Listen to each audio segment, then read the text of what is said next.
जय माता रानी दोस्तों, आप देख रहे हैं आपका अपना YouTube चैनल व्रत त्योहार टोटके। मैं हूं आपके साथ रिमझिम शर्मा। दोस्तों, इस वीडियो में मैं आपके साथ आने वाली चैत्र नवरात्रि के बारे में सभी जानकारियां शेयर करने जा रही हूं कि इस बार चैत्र नवरात्रि किस तारीख से शुरू हो रही है, किस तारीख को समाप्त होगी। चैत्र नवरात्रि दोस्तों देखिए, चैत्र मास के शुक्ल पक्ष की प्रतिपदा तिथि से प्रारंभ होती है और रामनवमी को मतलब नवमी तिथि में खत्म होती है, समाप्त होती है। तो ऐसे में इस बार जो प्रतिपदा की तिथि होगी उसमें कलश स्थापना का शुभ मुहूर्त क्या होगा, क्योंकि जो लोग भी इस नवरात्रि में भी कलश स्थापना कर पूजन करते हैं उनके लिए जानना बेहद जरूरी है। दोस्तों, नवरात्रों में ये जानना भी बेहद आवश्यक होता है कि माता की सवारी क्या है। क्या इस बार के चैत्र नवरात्रि 8 दिनों के हैं या 9 दिनों के हैं, कन्या पूजन हम किस दिन करेंगे और रामनवमी किस दिन मनाई जाएगी, क्योंकि चैत्र नवरात्रि की नवमी तिथि को ही रामनवमी मनाई जाती है। तो ये सभी जानकारियां इस वीडियो में आपको प्राप्त होने जा रही है। तो संपूर्ण जानकारियों के लिए वीडियो को अंत तक जरूर देख लीजिएगा। वीडियो अगर पसंद आए तो आगे अपने दोस्तों परिजनों तक शेयर कीजिएगा। चैनल पर पहली बार आए हैं, इस तरह की जानकारियां आपको भी अच्छी लगती है तो चैनल को सब्सक्राइब भी जरूर कर ले, क्योंकि यहाँ पर आपको आने वाले हर व्रत त्योहारों की संपूर्णता से सभी जानकारियां प्राप्त होती रहेंगी। तो दोस्तों चलिए वीडियो को शुरू करते हैं। सबसे पहले जान लेते हैं, देखिए हमारे धर्म में जो हमारे धर्मशास्त्र हैं उनके मुताबिक 4 नवरात्रि होते हैं। 2 प्रकट, जो कि पहला, क्योंकि हमारे नववर्ष की शुरुआत चैत्र मास से होती है और नवरात्रि हम जानते हैं कि ऋतु संधि पर जो 4 ऋतुएं बदलती हैं ना हमारे यहाँ, उन हर ऋतु संधि पर नवरात्रि मतलब कि जब मौसम परिवर्तन होता है ना तब एक नवरात्रि पड़ते हैं। चैत्र मास के नवरात्रि होते हैं, आषाढ़ मास के नवरात्रि होते हैं, शारदीय नवरात्रि जो कि अश्विन मास में, और फिर आषाढ़ मास के नवरात्रि होते हैं। तो इस प्रकार 4 नवरात्रि होते हैं। 2 प्रकट जो चैत्र और शारदीय नवरात्रि जो अश्विन मास के होते हैं ना उसे हम शारदीय नवरात्रि कहते हैं, जिनको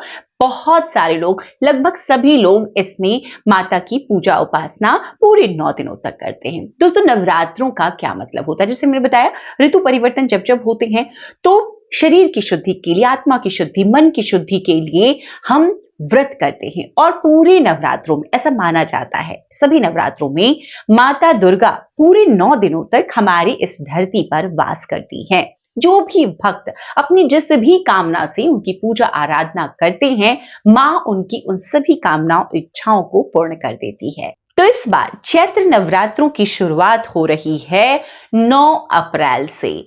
9 अप्रैल से चैत्र नवरात्रि शुरू होंगे और 17 अप्रैल को रामनवमी मनाई जाएगी। दोस्तों, चैत्र नवरात्रि जैसे कि हम माता के 9 स्वरूपों की पूजा आराधना करते हैं हर नवरात्रों में, तो इसमें भी प्रथम दिवस पर माता के शैलपुत्री स्वरूप से, 9वें दिवस पर मां के सिद्धिदात्री स्वरूप की हम पूजा आराधना करेंगे। तो सबसे पहले अब जान लेते हैं कि प्रतिपदा की तिथि कब प्रारंभ होकर कब समाप्त होगी और जो कलश स्थापना का शुभ मुहूर्त होगा वो क्या होगा। तो दोस्तों, प्रतिपदा की तिथि शुरू होगी 8 अप्रैल को रात में 11:50 पर, जो कि अगले दिन 9 अप्रैल को रात में 8:30 पर समाप्त हो जाएगी।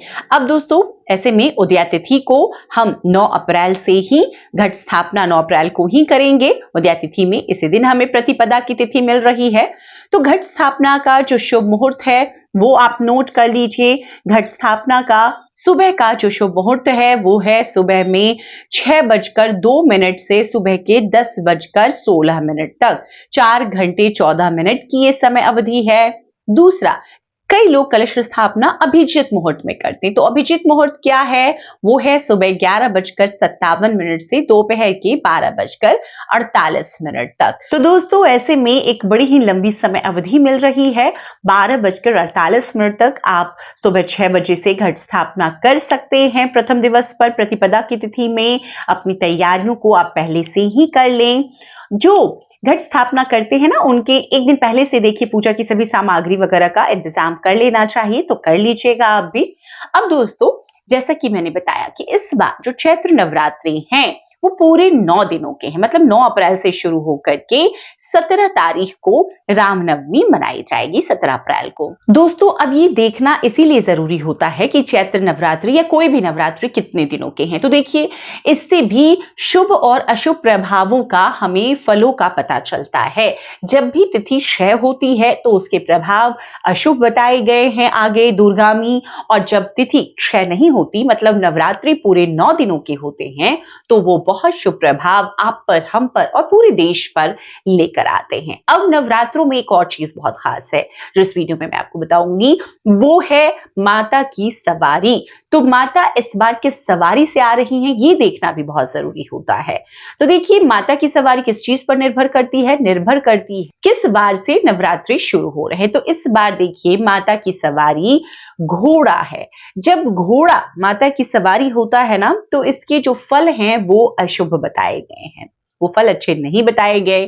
जो इसका प्रभाव पड़ता है देश दुनिया पर, ऐसा बताया जाता है कि समय जो राजनीतिक उथल पुथल है वो इस समय में ज्यादा होती है, सत्ता परिवर्तन होता है, इस समय में युद्ध जैसी परिस्थितियां बनती है, युद्ध हो सकते हैं, इसके आसार बनते हैं। तो इस प्रकार से घोड़े पर जब माता सवार होकर आती है तो प्रभाव इस प्रकार से इसका पड़ता है देश दुनिया पर। तो दोस्तों, अब जैसा कि मैंने बताया कि प्रथम दिवस पर हम माता के शैलपुत्री स्वरूप की पूजा करेंगे, तो किस दिवस में, किस तिथि में हमें किन देवी की आराधना करनी है, यह भी नोट कर लीजिए। तो जो पहला दिन होगा 9 अप्रैल का, प्रतिपदा की तिथि है, इस दिन घट स्थापना हम करेंगे और माता के शैलपुत्री स्वरूप की पूजा आराधना करेंगे। दूसरा दिन 10 अप्रैल का होगा, आज के दिन माता के ब्रह्मचारिणी स्वरूप की हम पूजा करेंगे। तीसरा दिन होगा 11 अप्रैल का, आज माता के हम तृतीय स्वरूप मां चंद्रघंटा की पूजा आराधना करेंगे। चौथे दिन माता के कुष्मांडा स्वरूप की पूजा आराधना होगी। पांचवा दिन होगा 13 अप्रैल को, इस दिन माता के स्कंद माता स्वरूप की पूजा आराधना करेंगे हम। 14 अप्रैल के दिन में माता के मां कात्यायनी स्वरूप की पूजा आराधना करेंगे। षष्ठी के दिन में 7वां दिन मां के कालरात्रि स्वरूप को समर्पित है, तो आज माता के कालरात्रि स्वरूप की पूजा होगी 15 अप्रैल को। 16 अप्रैल को मां के महागौरी स्वरूप की पूजा करेंगे और आज ही के दिन महाअष्टमी होगी। आज ही के दिन जो लोग कन्या पूजन करते हैं, कन्या पूजन करेंगे और कई जगहों पर आज ही के दिन व्रत को खोल लिया जाता है। 17 तारीख को 9वां दिन होगा, आज के दिन माता के सिद्धिदात्री स्वरूप की पूजा आराधना करते हैं। अब जो लोग 16 तारीख को, मतलब कि माता के महागौरी स्वरूप की पूजा आराधना के साथ ही कन्या पूजन हवन कर लेते हैं, वो कर लेते हैं। और कई लोग देखिए पूरी 9 रात्रि का व्रत रखते हैं, तो वो लोग माता के 9वें स्वरूप की पूजा आराधना के साथ ही उस दिन कन्या पूजन और हवन करते हैं। और इसी दिन देखिए 17 तारीख को ही मां सिद्धिदात्री की पूजा के साथ साथ राम नवमी भी मनाई जाती है, भगवान श्री राम का जन्मोत्सव भी मनाया जाता है। तो 17 अप्रैल को रामनवमी भी पूरे देश में हर्षोल्लास के साथ मनाई जाएगी। तो दोस्तों, इस प्रकार से चैत्र नवरात्रि के 9 दिनों में माता के हर स्वरूप की हर रोज हम विधि विधान से पूजन करेंगे।